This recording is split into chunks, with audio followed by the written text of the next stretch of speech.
اور حضور کی مختلف صفات کا تذکرہ فرمایا قرآن پاک میں۔ ارشاد فرمایا کہ یا ایھا النبی انا ارسلناک شاہدا ومبشرا ونذیرا، اے غیب کی خبریں دینے والے محبوب علیہ السلام، ہم نے آپ کو گواہ بنایا ہے، خوشخبری دینے والا بنایا ہے اور ڈر سنانے والا بنایا۔ پھر ارشاد فرمایا کہ وداعیا الی اللہ باذنہ وسراجا منیرا، اور ہم نے آپ کو اللہ کی طرف دعوت دینے والا بنایا اور اللہ کے حکم سے اللہ کی طرف دعوت دینے والا بنایا، وسراجا منیرا، اور آپ کو چمکتا ہوا آفتاب بنایا۔ نبی پاک صلی اللہ علیہ وسلم کی ہر شان ہی وراء الورا ہے، لیکن یہ جو حضور کی صفت مبارکہ ہے نا داعیا الی اللہ کی، کہ حضور لوگوں کو اللہ کی جانب دعوت دیتے ہیں۔ نبی پاک صلی اللہ تعالی علیہ وسلم بندوں کا اپنے رب سے رشتہ جوڑتے، گھبرائے ہوئے لوگوں کو، پریشان لوگوں کو، اور جو لوگ سمجھتے تھے کہ شاید ہم کوئی دنیا کے کمزور لوگ ہیں اور یہ مالدار اور یہ اقتدار والا آدمی ہی بڑا ہے، ان سب کو حضور نے مایوسیوں سے نکالا، اور اللہ کے رسول صلی اللہ علیہ وسلم نے یہ سبق پڑھایا کہ تم سب حضرت آدم کی اولاد ہو۔ عربی کو اجمی پر، گھوڑے کو کالے پر کوئی فضیلت حاصل نہیں۔ لوگوں کی ہر پریشانی حضور نے نکال کے ان کا رجوع ان کے رب کی طرف کرایا۔ ہمارے ہاں یہ ہوتا ہے کہ انسان کو پریشانی کوئی بھی ہو اسے سکون نہیں لینے دیتی، وہ کوئی بھی ہو۔ محفل میں کسی بندے کا بٹن ٹوٹ جائے نا یہ گلے کا، تو کوئی دیکھے نہ دیکھے اس بیچارے کی ساری توجہ بٹن پہ رہتی ہے، میرا بٹن ٹھیک نہیں۔ کسی بندے نے کپڑے صاف نہ پہنے ہوں تو آپ اس شخص سے کہیں کہ تجھے کچھ لوگ ملنا چاہتے ہیں، تو وہ اگرچہ اس کے پاس پی ایچ ڈی کی ڈگری ہے، ڈھیر سارا مال ہے، وزادار ہے، صاحب عزت ہے، لیکن وہ کہتے یار میرے کپڑے نہیں ٹھیک، تو میں کوفت محسوس کر رہا ہوں، ذرا میں اپنے آپ کو تھوڑا سا نہا دھو لوں، فریش کر لوں، پھر میں چلتا ہوں۔ آپ کے ظاہری جسم پر ایک آدھ دھبا ہو تو وہ آپ کو سکون نہیں لینے دیتا، اور اگر دھبے باطن پہ لگ جائیں، بہت سارے دھبے ہیں جو باطن پہ ہوتے ہیں، مجھے جان لو، مجھے پہچان لو، میرا بھی کوئی نام ہے، میں بھی کچھ ہوتا ہوں، یہ بھی ایک دھبا ہے، ایک مصیبت ہے۔ اور میری عزت کرو، مجھے بھی کسی طریقے سے کسی نشست پہ جگہ دو، یہ بھی ایک دھبا ہے۔ یہ ہمارے ہاں، ہمارے ملک کے اندر سیاستدانوں سے لے کر مذہبی لوگوں تک الا ماشاءاللہ پروٹوکول کا ایک مزاج آیا ہے کہ بھی بڑی دشواری پیدا کرتا ہے عام لوگوں کے لیے، بڑی آزمائش میں لوگ آ جاتے ہیں۔ حسد کر لینا، کسی بندے کی نعمت کو دیکھ کے جلنا، یہ بھی آپ کو بڑا بے سکون رکھتا ہے۔ تکبر کرنا کہ میں کوئی چیز ہوں اور باقی کو تھوڑے سے مجھ سے چھوٹے ہیں، یہ سارے دھبے، یہ ساری نقصان کی چیزیں۔ اور نبی پاک صلی اللہ علیہ وسلم نے تعریف یہ بیان کی، فرمایا ما حاک فی صدرک، یہ جو تیرے گناہ ہیں یہ تیرے سینے میں کھٹکیں گے، یہ تجھے بے چین رکھیں گے، یہ کانٹے کی طرح چبھیں گے۔ تو جتنے مرضی اچھے کپڑے پہن لے، جتنی مرضی اونچی جگہ بٹھا دیا جائے، اگر تیرے اندر کوئی روگ ہے وہ تجھے سکون سے نہیں جینے دے گا۔ رسول کائنات صلی اللہ علیہ وسلم نے نا لوگوں کی توجہ رب کریم کی جانب لگائی۔ حضور نے لوگوں کو بتلایا کہ تمہارا رب نا عاجزی کو پسند کرتا ہے، تمہارا رب سادگی کو پسند کرتا ہے، تمہارا رب انسانوں سے پیار کرنے والے کو پسند کرتا ہے۔ حضور سید عالم صلی اللہ علیہ وسلم نے ہمیں یہ سبق پڑھایا کہ زیادہ باتیں کرنے والے کو نہیں، اللہ سچ بولنے والے کو پسند کرتا ہے۔ بہت اونچے اور لمبے چوڑے دولت والے اور مالدار آدمی کو نہیں، بلکہ جو آدمی دیانتداری سے زندگی گزارے رب اس کو زیادہ محبوب رکھتا ہے۔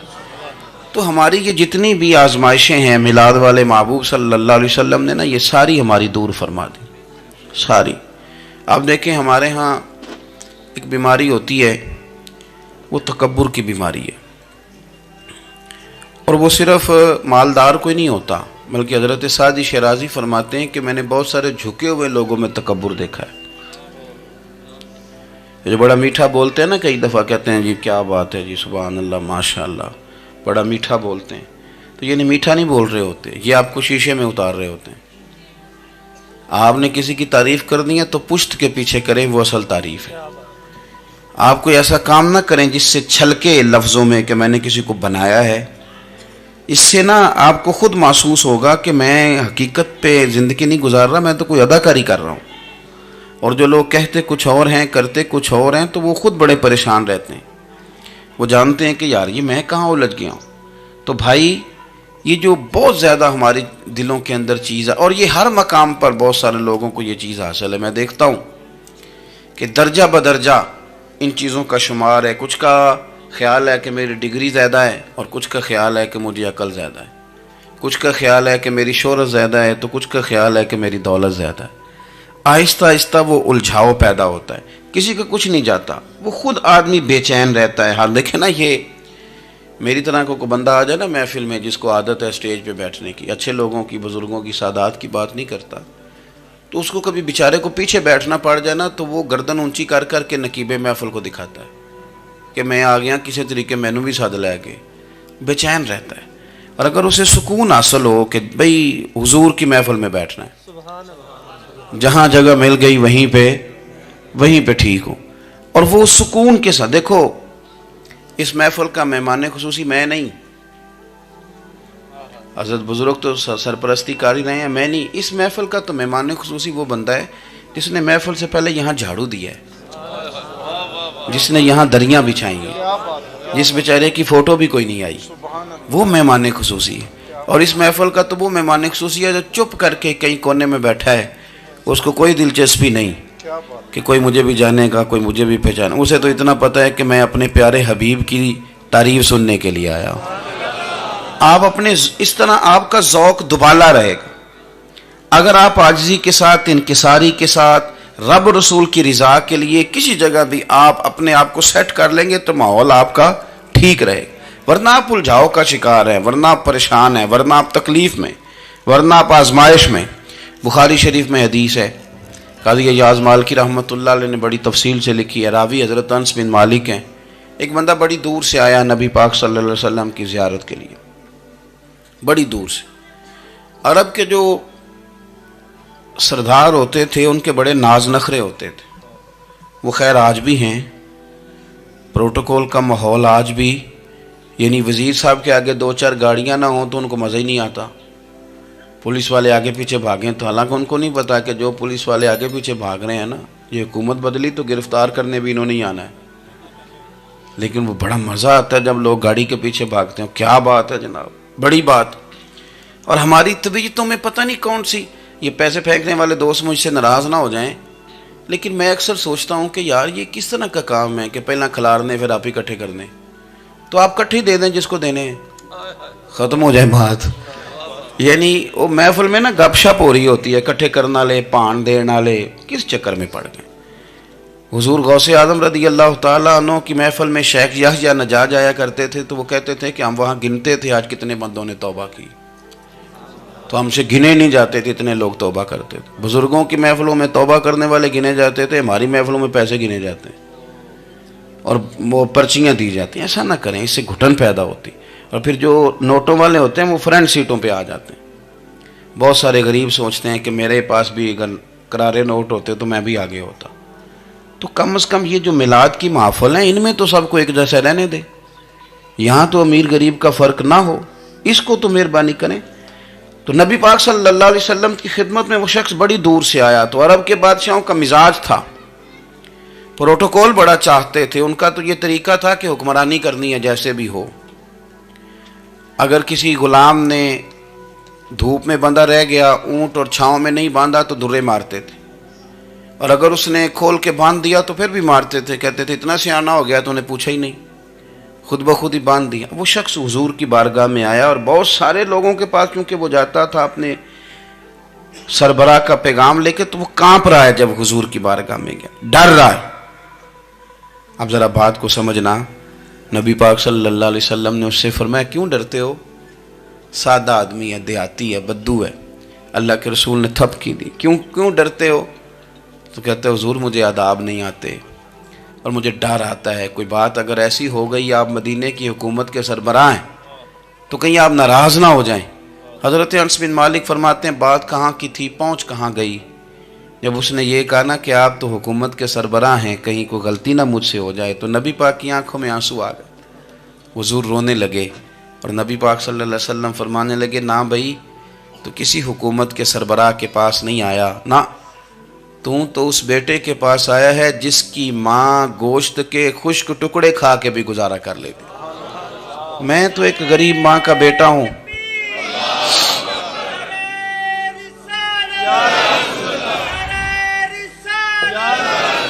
بھائی اگر آپ کا یہ ذوق بن جائے، دیکھو نا آج تو لوگ بھول جاتے ہیں نا، کپڑے بدل لیتے ہیں تو وہ سمجھتے ہیں کہ شاید سارا کچھ ہی بدل گیا، یعنی گاؤں سے آ کر پڑھنے والے بھول ہی گئے ہیں کہ کس کی ماں نے کتنا زیور بیچا تھا۔ لوگ بھول جاتے ہیں چیزوں کو، اپنے ماضی کو یاد رکھیں، آپ لوگوں کے ساتھ پیار کریں، آپ لوگوں کو موقع دیں، آپ تھوڑی سی اور کوشش کریں اس شخص تک جانے کی جو آپ کو مایوس نظر آ رہا ہے، پریشان نظر آ رہا ہے۔ یہ ہمیں میلاد والے محبوب صلی اللہ علیہ وسلم نے درس دیا۔ ایک اور پہلو، حضور سید عالم صلی اللہ علیہ وسلم نے، ہمارے ہاں نا ابھی بھی برادری کی تقسیم ہے، ابھی بھی، اور کچھ میں نے ایسے کمزور لوگ بھی دیکھے، یہ اس طرح کی حرکتیں ہارے ہوئے لوگ کرتے ہیں، ہارے ہوئے لوگ جو اپنے آپ کو سمجھتے ہیں کہ میں کوئی بڑا آدمی ہوں۔ بڑا آدمی تو اپنے اخلاق سے ہوتا ہے، اپنے کردار سے ہوتا ہے، اپنی سخاوت سے ہوتا ہے، لوگوں سے پیار کرنے سے ہوتا ہے۔ باقی یہ کہ بیٹھ کے کہانی سنانا کہ میں بڑا کچھ کرتا ہوں، تو جو کچھ کرتا ہوتا ہے اسے سنانے کی کوئی ضرورت ہے۔ ایک اور بہت سارے لوگ آپ تعزیت کرنے جائیں نا والد کے انتقال کے بعد، تو ان بیچاروں کو بتانا پڑتا ہے کہ ابا جی میرے بغیر دوائی نہیں کھاتے تھے۔ تو میں کہتا ہوں اگر تیرے بغیر نہیں کھاتے تھے پھر بتانے کی ضرورت نہیں، پھر تو سارے گاؤں کو پتا ہوگا کہ تیرے بغیر نہیں کھاتے تھے۔ اور اگر کوئی دال میں کالا ہے تو پھر تیری وضاحت کوئی بندہ قبول نہیں کرے گا۔ تو آپ کو بتانا کیوں پڑ رہا ہے، اور آپ بار بار اس بات کا ذکر کیوں کر رہے ہیں کہ ہم بہت بڑے قبیلے کے ہیں؟ صاحب اگر آپ بڑے قبیلے کے ہیں تو پتہ ہوگا سارے علاقے کو آپ کتنا لوگوں کا خیال کرتے ہیں، آپ کس قدر محبت کرتے ہیں، آپ کا انداز کریمانہ کس طرح کا، پھر آپ کو بتانے کی کوئی ضرورت نہیں ہوتی، پھر خود بخود خبر ہوتی ہے۔ حضرت سیدنا ابو ذر غفاری رضی اللہ تعالیٰ عنہ، قبیلہ بنو غفار ایک بڑی شاخ تھی قبیلوں میں سے، جو لوگ اس زمانے میں مالدار قبیلوں سے تعلق رکھتے تھے ان میں سے ایک بڑا نام تھا۔ ساری زندگی چودراہٹ کی، لیکن میلاد ایک انقلاب کا نام ہے۔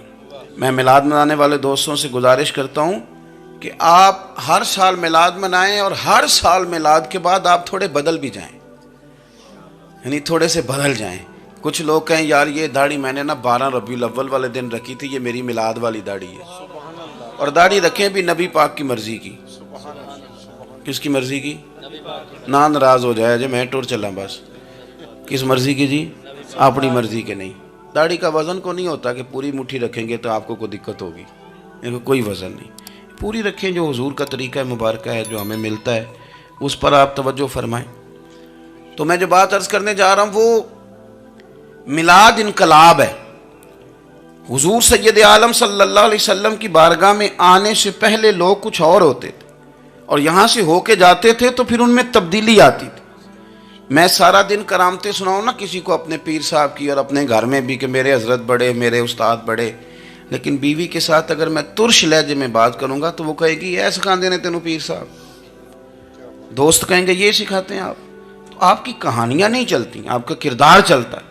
حضرت ابو ذر غفاری رضی اللہ تعالیٰ عنہ فرماتے ہیں چونکہ میں چودھری تھا، سیدنا بلال حبشی رضی اللہ تعالیٰ عنہ کے پاس میں بیٹھا تھا، کسی بات میں بات آگے بڑھی اور بڑھتے بڑھتے بات شکرنجی تک چلی گئی، رائے کے اختلاف نے باتوں میں تلخی پیدا کر دی، اور جب تھوڑے لفظ اور تیز ہوئے تو میں نے انہیں کہہ دیا چپ کر، تو حبشن کا بیٹا ہے۔ کس کے بیٹے تھے؟ حضرت بلال۔ کہتے ہیں جب انہوں نے مجھے کہا تو میرا دل بڑا ٹوٹا، لیکن میں نے ارادہ کیا کہ میں نے حضور کی بارگاہ میں نہیں عرض کرنی، اب ہر بات کی ہم حضور کی بارگاہ میں شکایت کریں۔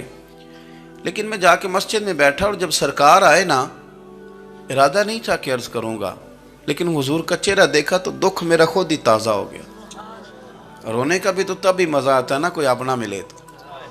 فرماتے ہیں کہ میرے آنسو نا بغیر اختیار کے چھلک پڑے، اور میں کھل کے روئے، کھل کے۔ قربان جاؤں محبوب کے بھی حضور نے پاس نہیں بلایا بلکہ نبی پاک اٹھ کے خود میرے پاس آئے اور مجھے کندھوں سے پکڑ کے سینے سے لگایا، اور جب میں کھل کے رو لیا تو حضور میرے آنسو پوچھنے لگے۔ کچھ شعر ایسے ہوتے ہیں جو کسی نے کہے ہوتے ہیں اور کہنے والا جو ہوتا ہے وہ صاحب حال ہوتا ہے، تو اس میں کچھ خوبصورتی زیادہ ہی ہو جاتی ہے۔ ایک پنجابی کے شاعر ہمارے گجرات میں گزرے، بزرگ تھے، ان کا ایک شعر ہے، وہ کہتے ہیں ایک واری میری آنکھیاں چوں اونا نے اتھرو پونجے سن، ایک واری میری آنکھیاں چوں اونا نے اتھرو پونجے سن، ہن تے چسکا پہ گیا رونے دا۔ ایک واری میری آنکھیاں چوں اونا نے اتھرو پونجے سن، ہن تے چسکا پہ گیا رونے دا، تے ہر ویلے آہو زاری دا۔ تو میں روز رونے لگا ہوں، مزہ ہی بڑا آیا ہے جب سے محبوب نے چپ کرانا شروع کیا میرے عزیز۔ اور پھر حضرت بلال حبشی رضی اللہ تعالیٰ عنہ چونکہ حضور کے غلام تھے اور انہیں پتہ تھا کہ سرکار میری ناز برداری کرتے ہیں، حضور نے چپ کرایا، فرمایا کیوں روتے ہو؟ تو عرض کرنے لگے یا رسول اللہ صلی اللہ علیہ وسلم، اگر میں حبشن کا بیٹا ہوں تو میری تو غلطی کوئی نہیں نا، یہ تو تقسیم اللہ کی ہے نا۔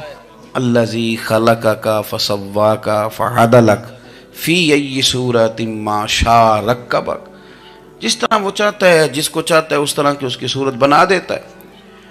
تو مجھے حبشن کا بیٹا کہا جاتا ہے، میری غلطی کیا ہے؟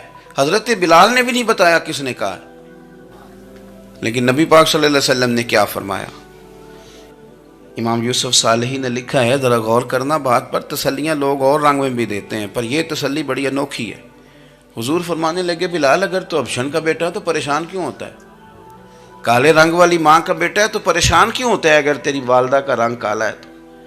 عرض کی حضور آپ کیا فرمانا چاہتے ہیں؟ تو سرکار فرمانے لگے میں دو ماؤں کا بیٹا ہوں، ایک جناب آمنہ جنہوں نے مجھے پیدا کیا اور ایک حضرت ام ایمن جنہوں نے میری پرورش کی، مجھے بڑا کیا۔ حضور فرمانے لگے میری ماں آمنہ کا رنگ گورا تھا اور میری ماں ام ایمن کا رنگ کالا ہے۔ تو فرمایا اگر تجھے کسی نے کالے رنگ والی ماں کا بیٹا کہا تو اسے کہہ دینا مدینے والی محبوب کے بھی تو ایک والدہ کا رنگ کالا ہے، تو کہہ دینا۔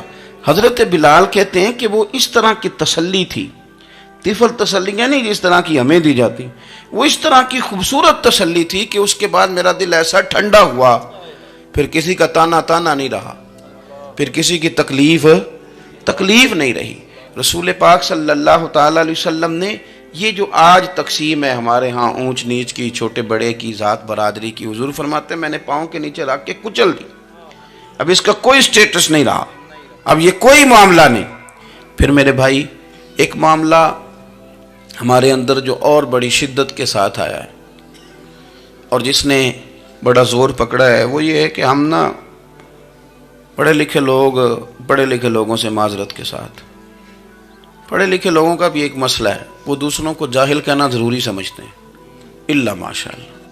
میں اکثر کہتا ہوں کہ یہ تو آسان کام ہے نا، آپ نے کہہ دیا جاہل نہیں جی سارے پنڈ والے، یہ تو بڑا آسان کام ہے، تو جان چھڑانے والی بات ہے۔ ان پڑھ ہیں جی اس قوم دا کچھ نہیں بن سکتا، بھی تو آسان کام ہے، جان چھوٹ گئی۔ میں بھی کھڑا ہوتا ہوں نماز جنازہ کی امامت کرنے کے لیے، کبھی تو کہہ دیتا ہوں کہ جناب آج لوگوں کو نماز جنازہ کی دعا نہیں آتی، تو سوچتا ہوں کہ اگر کسی نے کھڑا کر کے پوچھ لیا کہ آپ نے کتنے لوگوں کو یاد کرائی ہے، ہم نے کبھی کہا کہ آؤ بیٹھو یاد کراؤں، تو اس کا جواب کیا ہے؟ تنقید کرنا آسان کام ہے اور تعمیر کرنا یہ مشکل مرحلہ ہے۔ عزیز دوست، ہمارے ہاں نا ان پڑھ بندے کے ساتھ اور اس بندے کے ساتھ جس کی سوچیں محدود ہیں، ہمارا رویہ اتنا تلخ ہوتا ہے۔ بھئی مزہ تو تب آتا ہے نا جب آپ کو کچھ لوگ کہتے ہیں میں اچھے کے ساتھ اچھا ہوں، تو اچھے کے ساتھ تو ساری دنیا اچھی ہوتی ہے، آپ نے اس میں کیا کمال کیا؟ حضور سید عالم صلی اللہ علیہ وسلم نے تو فرمایا اس کے ساتھ جوڑو جو تمہارے ساتھ توڑ رہا ہے، جو سخت رویہ اختیار کرے، سخت۔ بخاری مسلم میں حدیث ہے، حضرت عمر فاروق رضی اللہ تعالیٰ عنہ، حضرت انس بن مالک فرماتے ہیں کہ حضور سید عالم صلی اللہ علیہ وسلم گزر رہے تھے اور سرخ رنگ کی نہ نجرانی دھاری دار چادر سرکار نے اوڑھ رکھی تھی۔ ایک بدو آ گیا، اس نے کیا کیا کہ حضور کی مقدس چادر کو پکڑ کے کھینچا اور اس زور سے کھینچا کہ گردن مبارک پہ نشان پڑ گیا۔ زور سے دروازے پہ دستک دے دینا بھکاری، تو اسے خیرات شرات کوئی نہیں ملتی، البتہ جھٹکیاں دو چار ضرور مل جاتی۔ توڑنا ہے دروازہ، خیرات لینے آیا کہ تو قرضہ لینے آیا؟ اس نے آ کر کے زور سے چادر کو کھینچا، مقدس گردن پہ نشان پڑ گیا۔ سرکار نے رخ انور پھیرا، کہتا پتہ کیا ہے، میں غریب آدمی ہوں، کچھ مانگنے آیا ہوں۔ بھئی تو گلے میں چادر ڈال کے مانگے گا؟ لیکن یہ آپ کا کمال ہے۔ یہاں اب آپ کے علم کا، آپ کے حوصلے کا، ظرف کا پتہ چلتا۔ کھینچی چادر، کچھ مانگنے آیا ہوں، اور صحیح بخاری کے لفظ یہ ہیں کہ فَالْتَفَتَ إِلَيْهِ فَضَحِكَ۔ جب محبوب نے اس کی طرف توجہ کی، اس کی بات سنی، اس نے گلے میں چادر ڈال کے کھینچا ہے، نشان ڈال دیا ہے، لیکن جب حضور نے توجہ کی تو فَضَحِكَ، نبی پاک نے مسکرانا شروع کر دیا۔ حضور مسکرائے، یعنی چادر ڈال کر کھینچنے والے۔ اور یہ چیز آپ کو بڑا کر دے گی، آپ یقین کریں، آپ کو کسی نے برا کہا تو آپ نے ڈبل برا کہا تو آپ تانگ ہوں گے۔ ہنڈیا جب جلتی ہے تو اس کے کندھے، ابلتی ہے تو اس کے کندھے جل جاتے ہیں۔ آپ کسی کو اینٹ کا جواب پتھر سے دے کے پریشان ہوں گے، لیکن اگر آپ نے کہہ دیا نا چل یار موج کر، ہور کر لے دو گلا، اور آپ ہنسیں، یہ بڑی پاکیزہ سزا ہے دشمن کے لیے، بڑی صاف ستھری۔ جتن جتن تے ہر کوئی کھیڑے، ہارن کھیڑ فقیرہ، جتن جتن تے سارے لوگ کر دینا کام جتنے آلہ، میں نے جیتنا ہے۔ تو درویش کہتے ہیں جتن جتن تے ہر کوئی کھیڑے، تو ہارن کھیڑ فقیرہ، اوے جتن دا مل کوڈی پیندائی، ہارن دا مل ہیرا، ہارن دا مل ہیرا۔ کبھی کبھی ارادہ کریں چل کوئی بات نہیں، کر لے یار، پھر کیا ہے۔ اور یہ کام آئے گی چیز بہت زیادہ۔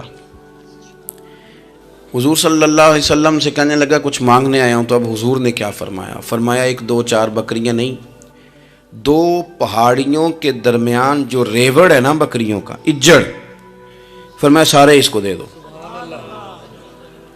اب اس نے وہاں تو کوئی جملہ نہیں کہا، گھر چلا گیا اپنے گاؤں قبیلے، اور وہاں جا کے لوگوں سے کہنے لگا سارے ادھر بیٹھے ہو، جاؤ دوڑ جاؤ مدینے جا کے مصطفیٰ کا کلمہ پڑھو۔ کہنے لگے وہ تو اتنا دیتے ہیں کہ غربت کا ڈر بھی دور ہو جاتا ہے۔ تو نبی پاک صلی اللہ علیہ وسلم کا ان لوگوں کے ساتھ جو ان پڑھ ہیں، جو ساتھ ہیں، آج ہمارے بچے اپنے ابا جی کو بھی کہہ دیتے ہیں تسی پڑھے نہیں، ان دور بدل گیا ہے۔ میں ایک شادی کی تقریب میں جا رہا تھا، میرے آگے آگے والد صاحب کو بیٹا سمجھا رہا ہے، کہتے ابا جی ہن نہ اتھے جا کے نہ میٹھے چولاں تے سالن پا کے نہ کھایا جی، بندہ ماڑا لگتا ہے۔ میرا پیار تھا اس خاندان سے، میں نے اس بچے کو تھپکی دے کے کہا، میں کہ پتر تو ذرا لیٹ ہو گیا، جلدی ہوندا تے نہ سارے سیانے ہونا سی۔ یہ ہمارے بچے اب بجائے اس کے کہ وہ قائل کریں، کتنا آپ نے غلط جملہ کہا کہ ابا جی آپ پڑھے ہی نہیں، آپ نے کتنی غلط بات کر دی۔ امام اعظم ابو حنیفہ رحمۃ اللہ علیہ کا ایک شاگرد تھا، وہ تقریر اچھی کرتا تھا، تو امام صاحب رحمۃ اللہ علیہ کی والدہ فرمایا کرتی ہیں ابو حنیفہ جا اس سے جا کے یہ مسئلہ پوچھ کے آ۔ تو امام صاحب فرماتے ہیں اماں میں نہ بتا دوں، تو اماں کہتی تو تے بچہ تینوں کی پتہ ہوئے، حالانکہ وہ شاگرد ہے۔ تو امام صاحب پھر اس کے پاس جاتے، اس کو جا کہتے اس سوال کا جواب، تو کہتا استاد جی مجھے کیا پتہ ہے، آپ کو پتہ ہے ان مسئلوں کا؟ تو آپ فرماتے یہ میں پہلے تجھے بتاتا ہوں اس کا جواب، پھر تو مجھے بتا، اور پھر میں تیرا نام لے کے اپنی اماں کو مطمئن کروں گا۔ اس لیے کہ ماں باپ کو دلائل نہیں دیے جاتے، انہیں راضی کیا جاتا ہے۔ اور میں بچوں سے گزارش کروں گا ابا جی کو پیسے بھی دیں، اماں جی کے وہ کپڑے بھی لے کے دیں، لیکن ضروری یہ ہے کہ ان کو وقت دیں، ان کے پاس بیٹھیں، ان سے مشورہ کریں، ان کو آپ کے وقت کی ضرورت ہے۔ بڑھاپے میں اس طرح کا ماحول نہ بنا دیں کہ وہ ایک کونے میں بیٹھے ہیں، کوئی پوچھتا ہی نہیں، اس طرح نہ کریں۔ ہم تو اس طرح والدین سے رویہ کرتے ہیں جیسے MBBS ڈاکٹر رات کو وارڈ میں آتا ہے اور دو تین اس کے ساتھ سٹاف کے لوگ ہوتے ہیں، اور وہ کہتا ہے دوائی کھا لی ہے، طبیعت اب کیسی ہے، بلڈ پریشر ٹھیک ہے، یہ میں نے دوائی بدل دی ہے۔ یہ کیا رویہ ہو؟ آپ ان کو وقت دیں۔ وہ جس طرح آپ چھوٹے تھے تو وہ لاڈ لڑاتے تھے، پیار کرتے تھے، آپ بھی تھوڑا قریب بیٹھیں، اور آپ دیکھیں آپ کو اللہ تعالیٰ اس کی برکت سے کتنی رحمتیں عطا فرماتے۔ تو کسی کو جاہل کہنا، ان پڑھ کہہ دینا۔ ایک حدیث اور سن لیں، بات کو ختم کرتا ہوں۔ اس کو قاضی ایاز رحمۃ اللہ علیہ نے شفا شریف میں لکھا ہے، ایک بدو حضور کی بارگاہ میں آیا اور اس نے آ کے کچھ مانگا، اللہ کے پیارے حبیب صلی اللہ علیہ وسلم کی بارگاہ میں مانگا، جہاں ایک مانگنے پر دریا بہا دیے جاتے ہیں۔ دریا بہا دیے ہیں، در بے بہا دیے، یہ در الگ ہے اور بے بہا الگ ہے، پھر یہ شعر صحیح سمجھ میں آئے گا آپ کی۔ تو حضور سید عالم صلی اللہ علیہ وسلم تو جس کو دیتے تھے پھر اس کی کئی نسلیں کھاتی تھی، ختم نہیں ہوتا تھا. اس نے بھی کچھ مانگا، حضور نے کچھ دیا، لیکن ابھی اسے آداب نہیں نہ آتے تھے. پہلے آداب سکھائیں پھر کسی کو بے ادب کہیں، لیکن بغیر آداب سکھائے لوگ لوگوں کو بے ادب کہہ دیتے. یہ انداز ٹھیک نہیں. اس نے کچھ مانگا، حضور نے دیا. چونکہ آداب نہیں آتے تھے، نہ آشنا تھا، تو کہنے لگا معاذ اللہ ثم معاذ اللہ، نقل کفر کفر نہ باشد. کہنے لگا میں تو بڑی تعریف سن کے آیا تھا، آپ نے تو کچھ بھی نہیں دیا. حضرت عمر فاروق نے تلوار نکال لی، فرمایا اس بے ادب کی گردن اڑاؤں گا. حضور نے فرمایا عمر ٹھہر جا ذرا، جلدی نہ کر. سرکار اسے گھر لے گئے. جتنا دیا تھا نا اس سے ڈبل دیا، پھر جتنا ہو گیا تھا اس سے بھی ڈبل دیا. تیسری دفعہ حضور دینے لگے تو کہنے لگا یا رسول اللہ بس کریں، میں نے تو طوفان کے اندر بھی ہوا اتنی تیز نہیں چلتے دیکھی جتنی آپ کی سخاوت تیز چلتی ہے. کریم رسول صلی اللہ تعالی علیہ وسلم نے فرمایا یہی بات باہر جا کے میرے صحابہ سے بھی کہہ دو گے؟ حضور کہہ دوں گا. فرمایا جب تم نے کہا تھا نا نہیں دیتے تو ان کے دل ٹوٹ گئے، جب تم کہو گے نا بڑا دیتے ہیں تو ان کے کلیجے ٹھنڈے ہو جائیں گے. وہ باہر آیا، آ کر کے کہنے لگا میرے رسول پاک علیہ السلام کے مقدس غلاموں، میں نے تو طوفان میں بھی ہوا اتنی تیز نہیں دیکھی جتنی کریم کی سخاوت تیز ہے. پیارے حبیب صلی اللہ تعالیٰ علیہ وسلم تو کمال کر دیتے ہیں. اب صحابہ خوش ہو گئے. میرے نبی پاک صلی اللہ علیہ وسلم نے ہماری تربیت فرمائی کہ ہم نے کس طرح کا رویہ ایسے لوگوں کے ساتھ اختیار کرنا ہے. حضور فرمانے لگے عمر اگر تم اس سے پہلے قتل کر دیتے جو اس نے کہا تھا تو یہ دوزخ میں جاتا، اور اب جو کہہ رہا ہے اس پر مرے گا تو رب اسے جنت عطا فرمائے گا. حضور فرمانے لگے عمر میری اور تمہاری یعنی میری اور میری امت کی مثال اس آدمی کی مثال کی طرح جس کی اونٹنی بھاگ گئی تھی، ناک سے نکیل نکل گئی تھی. بہت سارے لوگ آئے اسے پکڑنے کے لیے، ہاتھوں میں نیزے تھے، ڈنڈے تھے، تلواریں تھیں، پر وہ کسی کے قابو نہ آئی. زخمی ہو گئی پر کسی کے قابو نہ آئی. حضور فرماتے ہیں پھر اس کا اپنا مالک آ گیا. اس نے تھوڑا سا چارہ اٹھایا، میری طرف دیکھیے گا جی، چارہ اٹھایا، اونٹ اس نے اس کو تھپکی دی، بغیر کسی کی مدد کے ناک میں نکیل ڈالی. پھر اونٹنی پر سوار ہوا اور کہنے لگا لوگوں تم نے میرے جانور کو بڑی تکلیف دی، اونٹنی میری ہے، اسے سنبھالنے کا طریقہ بھی مجھے ہی آتا ہے. گویا حضور فرما رہے ہیں عمر یہ امت میری ہے تو اسے کس طرح سنبھالنا ہے یہ طریقہ بھی مجھے ہی آتا ہے. ان کی کہاں کس بنیاد پر کس رنگ میں تربیت کرنی ہے یہ میں جانتا ہوں. ہمیں اگر ہماری زندگی انصاف والی ہو، عاجزی والی ہو، اطمینان والی ہو، عاجزی بھی دل کا نام ہے، اطمینان بھی دل کا نام ہے. بہت سارے گردنیں جھکانے والے بھی عاجز نہیں ہوتے. اپنے دل سے تہیہ کر لیں کہ میں کسی شخص کو بھی اپنے سے چھوٹا نہیں جانتا، کمزور نہیں جانتا. میں کسی شخص کے بارے میں بھی یہ رویہ نہیں رکھتا کہ یہ کوئی برا ہے. اگر کہیں ضرورت پڑے تو کسی کی اصلاح کریں. اگر وہ اصلاح قبول نہ کرے اور آپ کو محسوس ہو کہ یہ معاملہ آپ کے بس میں نہیں تو پھر بھی اس کے لیے دعا کریں. کسی کونے میں جا کر کے تنقید کرنے کی اجازت نہیں ہے. اپنے آپ کو سمیٹیں، سوچوں کو بکھرنے سے سمیٹیں، اچھا سوچا کریں. جو لوگ اچھا سوچتے ہیں وہ صحت مند رہتے ہیں، ان کی سوچیں تازہ رہتی ہیں. آپ ہر ایک کے بارے میں خیر کا رویہ اختیار کریں اور مثبت پہلو تلاش کریں. آپ مثبت پہلو، ہر وقت تنقید کرنا، ہر وقت تنقید کرنا. میں ایک محفل میں بیٹھا تھا، بات میری ختم ہو گئی تو ایک نعت خواں نے بڑا اچھا شعر پڑھا. ہم بڑی اس بات کی تردید کرتے رہتے ہیں کہ یہ طے کر کے اور پیسے لے کے اور یہ نہیں کرنی چاہیے چیزیں، لیکن یہ کہ یہ غلطی کس کی ہے؟ یہ اس عوام کی غلطی ہے جو ریٹ بناتی ہے، چیزیں خریدتی ہے. جو چیزیں آپ خریدیں گے نہیں بکیں گی بھی نہیں مارکیٹ میں. آپ خریدتے ہیں تو کوئی بکتا ہے نا. میری بات کی سمجھ آ رہی ہے؟ تو ہم یہ سارا کچھ ڈال دیتے ہیں. اب کیا ہوتا ہے کہ اتنی سونی محفل سجی ہوئی ہے لیکن اس میں بیٹھ کر لوگ حضور کی تعریف سننے کی بجائے یہ کہہ رہے ہیں اس نے 40,000 لیا ہے. تو آپ یہ اندازہ کریں کہ وہ جو بات ہمیں اس وقت مدینہ شریف لے کے جاتی، ہمارا عشق رسول تازہ کرتی، تو ہم نے وہاں کیا گھٹن پیدا کر دی یہ کہانیاں چھیڑ کے. کیوں دیتے ہیں آپ پیسے؟ کیوں اس طرح کے ریٹ آپ بناتے ہیں؟ پہلے آپ بناتے ہیں پھر اس کے بعد آپ تنقید کرتے ہیں. اب دیکھیں میں بھی بیٹھا تھا تو اس نے بڑا خوبصورت شعر پڑھا اور بڑی مزیدار بات کی، بڑا مزہ آیا. تو میں نے ساتھ والے سے کہا یار آج بڑے دنوں کے بعد سرور آیا. تو کہنے لگا انہیں 40,000 لے آ جائے. میں انہوں کیا تو 10 منٹ کھلو جانا سی، مزہ تو لینے دیتا. اور پھر میں نے اسے کہا کہ یار بات سنو، کیوں دیتے ہو 40,000؟ اور اگر اس نے لیا بھی ہے نا تو آج جتنا مزہ آیا نا میرے خیال میں نا اس کا 40 نہیں 80 بنتا ہے. دیکھو نا اس نے ہمیں پہنچا کہاں دیا ہے. تو آپ مثبت لیں چیزوں کو، مہربانی کریں، اچھا سوچیں، اچھے رویے اختیار کریں. وہ کسی شاعر نے کہا تھا کچھ تو مجبوریاں رہی ہوں گی، یوں ہی کوئی بے وفا نہیں ہوتا. اچھی سوچ پیدا کریں، خوبصورت آپ اپنے آپ کو رکھیں. آپ کا فائدہ ہوگا، آپ اچھا سوچیں گے تو آپ کا نفع ہے. ورنہ بکھری ہوئی سوچوں والے لوگ تو بیچارے سویرے کچھ ہوتے ہیں، دوپہر کو کچھ ہوتے ہیں، شام کو کچھ اور ہوتے ہیں، اور تیزی سے وہ لوگ بکھر جاتے ہیں. آپ یہ دیکھیں کہ آپ مست رہیں، آپ اپنے آپ کو پریم میں رکھیں، آپ اپنے آپ کو سکون میں رکھیں. کوئی تعریف کرے تو اس کی مہربانی، تنقید کرے تو اللہ بھلا کرے، لیکن آپ نے اپنی سوچوں کو ہمیشہ مجتمع رکھنا ہے. اللہ تعالیٰ آپ کو بہترین صلہ عطا فرمائے. محفلیں ہوتی ہیں حضور کے نام کی، لوگ تو ظاہر آتے جاتے رہتے ہیں، ہر ایک آدمی کی اپنی مشغولیت.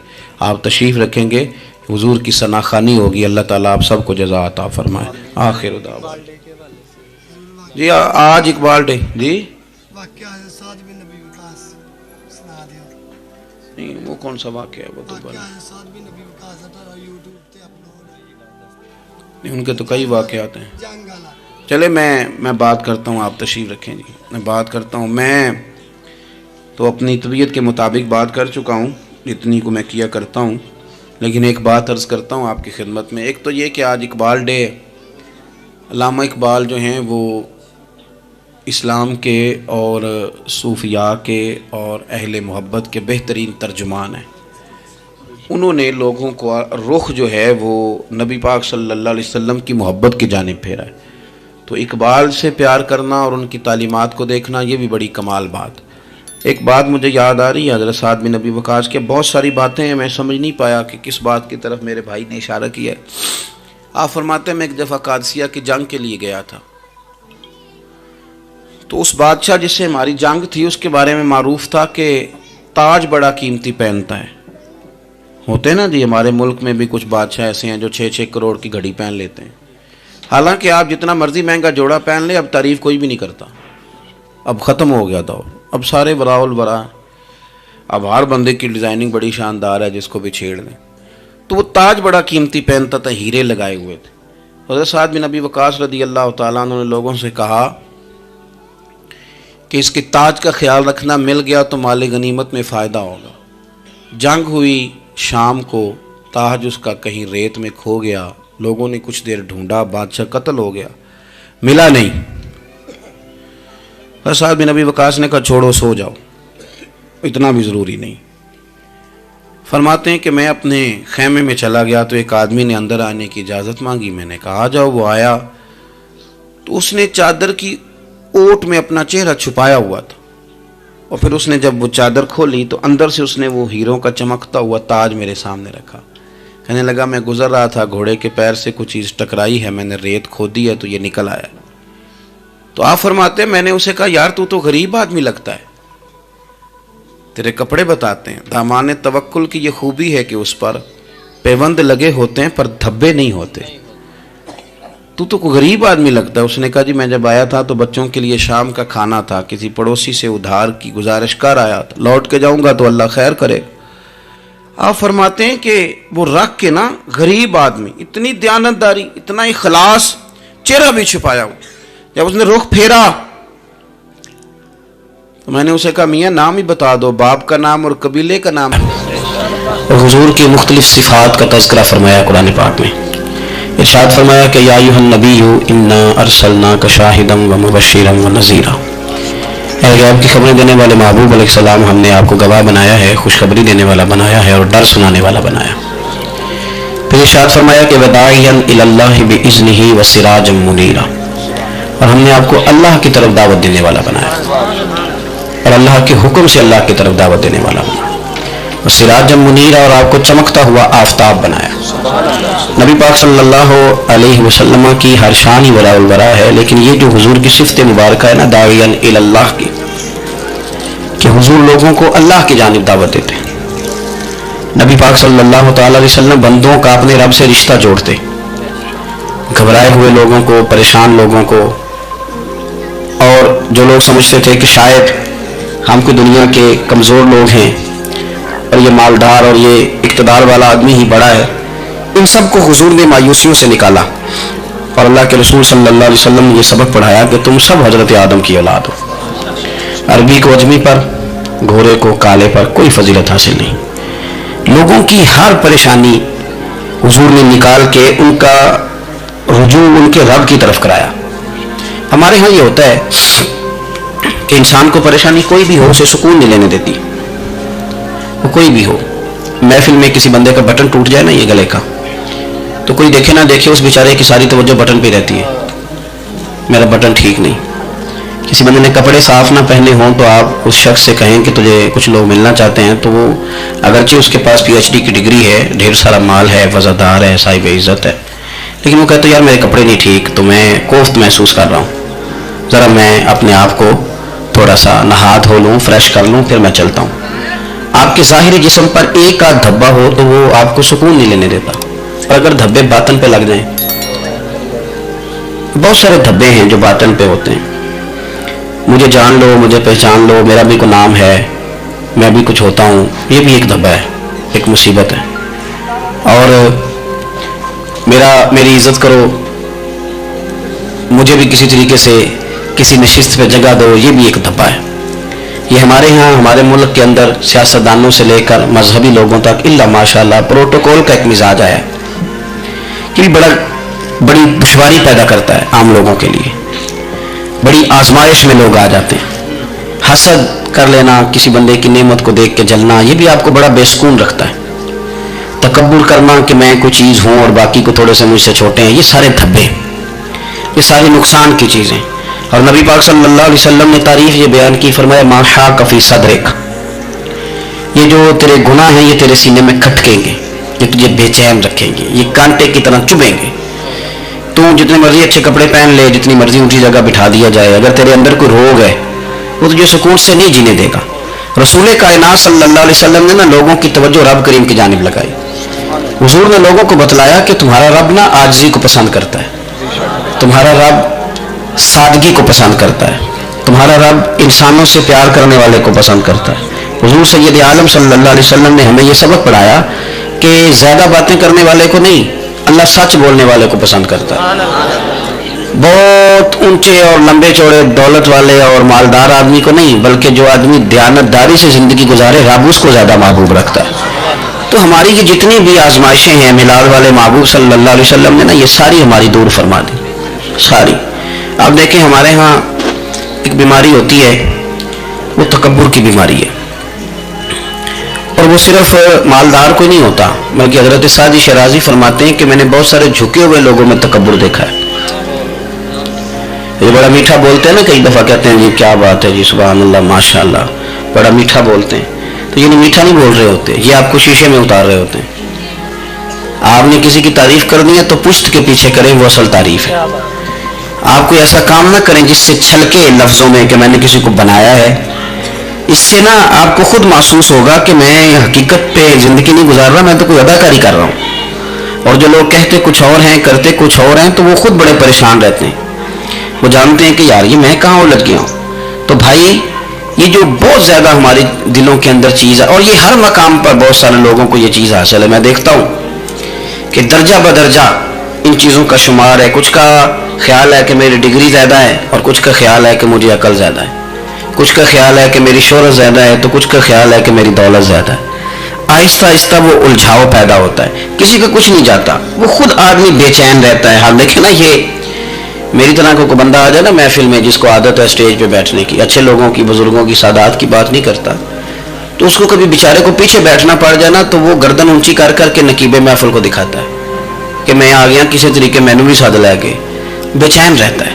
اور اگر اسے سکون حاصل ہو کہ بھئی حضور کی محفل میں بیٹھنا ہے، جہاں جگہ مل گئی وہیں پہ ٹھیک ہو، اور وہ سکون کے ساتھ، دیکھو اس محفل کا مہمان خصوصی میں نہیں،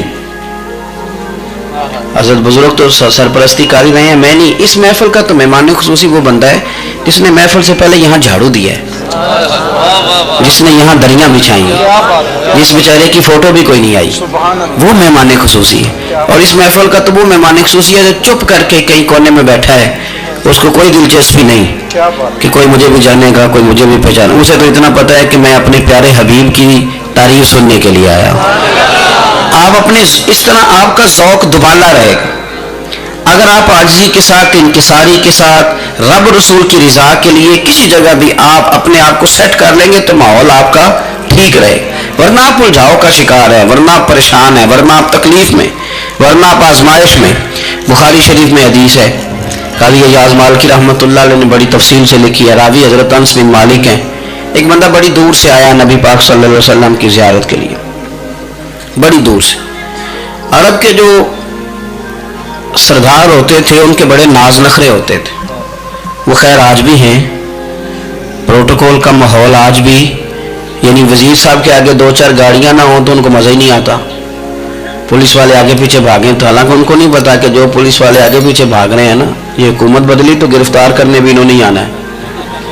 لیکن وہ بڑا مزہ آتا ہے جب لوگ گاڑی کے پیچھے بھاگتے ہیں. کیا بات ہے جناب، بڑی بات.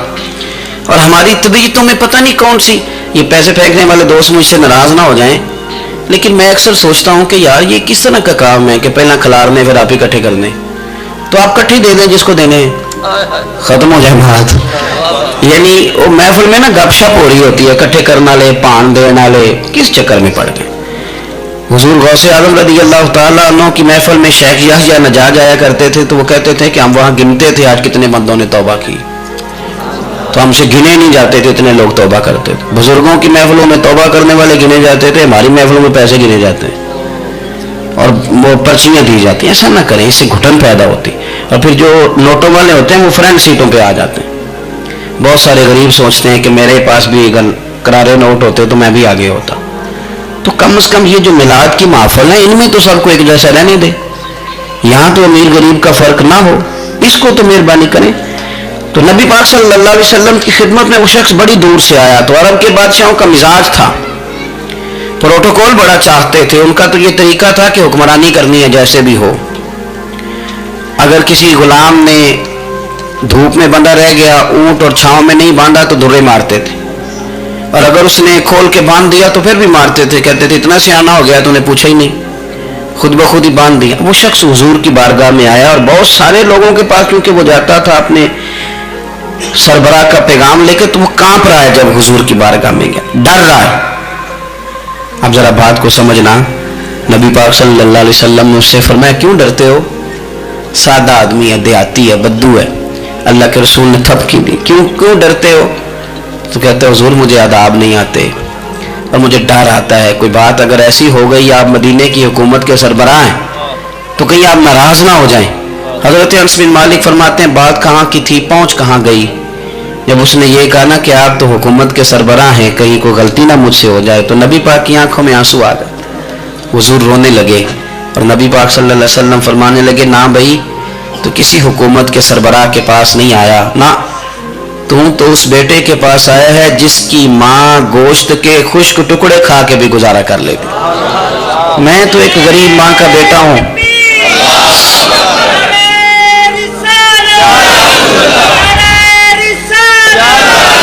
بھائی اگر آپ کا یہ ذوق بن جائے، دیکھو نا آج تو لوگ بھول جاتے ہیں نا، کپڑے بدل لیتے ہیں تو وہ سمجھتے ہیں کہ شاید سارا کچھ ہی بدل گیا. یعنی گاؤں سے آ کر پڑھنے والے بھول ہی گئے ہیں کہ کس کی ماں نے کتنا زیور بیچا. لوگ بھول جاتے ہیں چیزوں کو. اپنے ماضی کو یاد رکھیں، آپ لوگوں کے ساتھ پیار کریں، آپ لوگوں کو موقع دیں، آپ تھوڑی سی اور کوشش کریں اس شخص تک جانے کی جو آپ کو مایوس نظر آ رہا ہے، پریشان نظر آ رہا ہے. یہ ہمیں میلاد والے محبوب صلی اللہ علیہ وسلم نے درس دیا. ایک اور پہلو، حضور سید عالم صلی اللہ علیہ وسلم نے، ہمارے ہاں نا ابھی بھی برادری کی تقسیم ہے، ابھی بھی، اور کچھ میں نے ایسے کمزور لوگ بھی دیکھے. یہ اس طرح کی حرکتیں ہارے ہوئے لوگ کرتے ہیں. ہارے ہوئے لوگ جو اپنے آپ کو سمجھتے ہیں کہ میں کوئی بڑا آدمی ہوں. بڑا آدمی تو اپنے اخلاق سے ہوتا ہے، اپنے کردار سے ہوتا ہے، اپنی سخاوت سے ہوتا ہے، لوگوں سے پیار کرنے سے ہوتا ہے. باقی یہ کہ بیٹھ کے کہانی سنانا کہ میں بڑا کچھ کرتا ہوں، تو جو کچھ کرتا ہوتا ہے اسے سنانے کی کوئی ضرورت ہے۔ ایک اور بہت سارے لوگ آپ تعزیت کرنے جائیں نا والد کے انتقال کے بعد، تو ان بیچاروں کو بتانا پڑتا ہے کہ ابا جی میرے بغیر دوائی نہیں کھاتے تھے۔ تو میں کہتا ہوں اگر تیرے بغیر نہیں کھاتے تھے پھر بتانے کی ضرورت نہیں، پھر تو سارے گاؤں کو پتا ہوگا کہ تیرے بغیر نہیں کھاتے تھے۔ اور اگر کوئی دال میں کالا ہے تو پھر تیری وضاحت کوئی بندہ قبول نہیں کرے گا۔ تو آپ کو بتانا کیوں پڑ رہا ہے، اور آپ بار بار اس بات کا ذکر کیوں کر رہے ہیں کہ ہم بہت بڑے قبیلے کے ہیں؟ صاحب اگر آپ بڑے قبیلے کے ہیں تو پتا ہوگا سارے علاقے کو آپ کتنا لوگوں کا خیال کرتے ہیں، آپ کس قدر محبت کرتے ہیں، آپ کا انداز کریمانہ کس طرح کا، پھر آپ کو بتانے کی کوئی ضرورت نہیں ہوتی، پھر خود بخود خبر ہوتی ہے۔ حضرت سیدنا ابو ذر غفاری رضی اللہ تعالیٰ عنہ، قبیلہ بنو غفار ایک بڑی شاخ تھی قبیلوں میں سے، جو لوگ اس زمانے میں مالدار قبیلوں سے تعلق رکھتے تھے ان میں سے ایک بڑا نام تھا۔ ساری زندگی چودراہٹ کی، لیکن میلاد ایک انقلاب کا نام ہے۔ میں میلاد منانے والے دوستوں سے گزارش کرتا ہوں کہ آپ ہر سال میلاد منائیں، اور ہر سال میلاد کے بعد آپ تھوڑے بدل بھی جائیں، یعنی تھوڑے سے بدل جائیں۔ کچھ لوگ کہیں یار یہ داڑھی میں نے نا 12 ربیع الاول والے دن رکھی تھی، یہ میری میلاد والی داڑھی ہے، اور داڑھی رکھے بھی نبی پاک کی مرضی کی۔ کس کی مرضی کی؟ نہ ناراض ہو جائے جی میں ٹور چلا، بس کس مرضی کی جی؟ اپنی مرضی کے نہیں۔ داڑھی کا وزن کو نہیں ہوتا کہ پوری مٹھی رکھیں گے تو آپ کو کوئی دقت ہوگی، کوئی وزن نہیں، پوری رکھیں، جو حضور کا طریقہ مبارکہ ہے جو ہمیں ملتا ہے اس پر آپ توجہ فرمائیں۔ تو میں جو بات عرض کرنے جا رہا ہوں وہ میلاد انقلاب ہے۔ حضور سید عالم صلی اللہ علیہ وسلم کی بارگاہ میں آنے سے پہلے لوگ کچھ اور ہوتے تھے، اور یہاں سے ہو کے جاتے تھے تو پھر ان میں تبدیلی آتی تھی۔ میں سارا دن کرامتیں سناؤں نا کسی کو اپنے پیر صاحب کی، اور اپنے گھر میں بھی کہ میرے حضرت بڑے، میرے استاد بڑے، لیکن بیوی کے ساتھ اگر میں ترش لہجے میں بات کروں گا تو وہ کہے گی یہ سکھاتے ہیں تینوں پیر صاحب، دوست کہیں گے یہ سکھاتے ہیں آپ، تو آپ کی کہانیاں نہیں چلتی، آپ کا کردار چلتا ہے۔ حضرت ابو ذر غفاری رضی اللہ تعالیٰ عنہ فرماتے ہیں چونکہ میں چودھری تھا، سیدنا بلال حبشی رضی اللہ تعالیٰ عنہ کے پاس میں بیٹھا تھا، کسی بات میں بات آگے بڑھی اور بڑھتے بڑھتے بات شکنجی تک چلی گئی، رائے کے اختلاف نے باتوں میں تلخی پیدا کر دی، اور جب تھوڑے لفظ اور تیز ہوئے تو میں نے انہیں کہہ دیا چپ کر، تو ابشن کا بیٹا ہے۔ کس کے بیٹے تھے حضرت بلال؟ کہتے جب انہوں نے مجھے کہا تو میرا دل بڑا ٹوٹا، کہ میں نے ارادہ کیا کہ میں نے حضور کی بارگاہ میں نہیں عرض کرنی، اب ہر بات کی ہم حضور کی بارگاہ میں شکایت کریں، لیکن میں جا کے مسجد میں بیٹھا اور جب سرکار آئے نا، ارادہ نہیں تھا کہ عرض کروں گا، لیکن حضور کا چہرہ دیکھا تو دکھ میرا خود ہی تازہ ہو گیا۔ رونے کا بھی تو تب ہی مزہ آتا نا کوئی اپنا ملے تو۔ فرماتے ہیں کہ میرے آنسو نا بغیر اختیار کے چھلک پڑے اور میں کھل کے روئے، کھل کے۔ قربان جاؤں محبوب کے بھی حضور نے پاس نہیں بلایا، بلکہ نبی پاک اٹھ کے خود میرے پاس آئے اور مجھے کنوں سے پکڑ کے سینے سے لگایا، اور جب میں کھل کے رو لیا تو حضور میرے آنسو پوچھنے لگے۔ کچھ شعر ایسے ہوتے ہیں جو کسی نے کہے ہوتے ہیں، اور کہنے والا جو ہوتا ہے وہ صاحب حال ہوتا ہے، تو اس میں کچھ خوبصورتی زیادہ ہی ہو جاتی ہے۔ ایک پنجابی کے شاعر ہمارے گجرات میں گزرے، بزرگ تھے، ان کا ایک شعر ہے، وہ کہتے ہیں ایک واری میری آنکھیاں چوں اونا نے اتھرو پونجے سن، ایک واری میری آنکھیاں چوں اونا نے اتھرو پونجے سن، ہن تے چسکا پہ گیا رونے دا۔ ایک واری میری آنکھیاں چوں اونا نے اتھرو پونجے سن، ہن تے چسکا پہ گیا رونے دا، تے ہر ویلے آہو زاری دا۔ تو میں روز رونے لگا ہوں، مزہ ہی بڑا آیا ہے جب سے محبوب نے چپ کرانا شروع کیا۔ میرے عزیز، اور پھر حضرت بلال حبشی رضی اللہ تعالیٰ عنہ چونکہ حضور کے غلام تھے اور انہیں پتا تھا کہ سرکار میری ناز برداری کرتے ہیں، حضور نے چپ کرایا، فرمایا کیوں روتے ہو؟ تو عرض کرنے لگے یا رسول اللہ صلی اللہ علیہ وسلم، اگر میں ابشن کا بیٹا ہوں تو میری تو غلطی کوئی نہیں نا، یہ تو تقسیم اللہ کی ہے نا۔ الذی خلقک فسواک فعدلک فی ای صورت ما شاء رکبک، جس طرح وہ چاہتا ہے، جس کو چاہتا ہے اس طرح کی اس کی صورت بنا دیتا ہے۔